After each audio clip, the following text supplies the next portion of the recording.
Welcome to the Slop Farm. Enjoy the video. In this video, I will explain how to use jumper wires with a breadboard.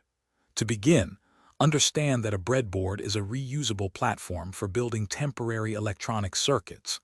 Jumper wires are essential for connecting different components on this board.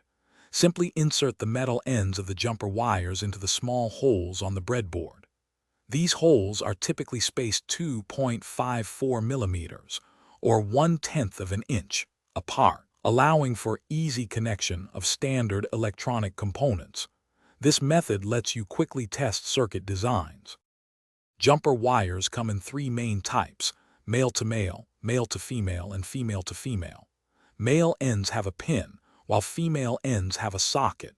Male to male wires are most common for breadboard connections. Male to female wires are useful for connecting a breadboard to a development board like an Arduino. Female to female wires connect two components with male pins. They are available in many lengths, from 10 centimeters to 30 centimeters, and different colors, which helps in organizing complex circuits and identifying connections easily. Understanding the breadboard's internal layout is crucial.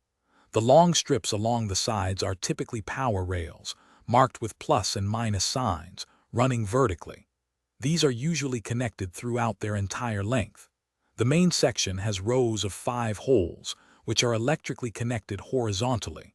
To connect two components, place their leads into different but electrically connected rows.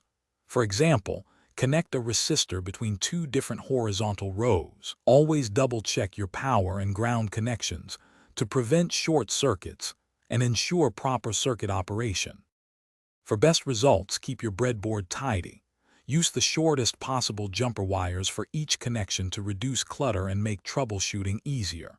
A common practice is to color code your wires: red for positive voltage, black for ground, and other colors for signal lines.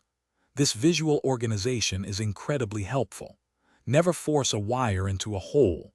If it doesn't fit, try a different hole or a different wire. If your circuit isn't working, use a multimeter to check for continuity and correct voltage at various points. Thanks for watching. Consider subscribing if we helped you today.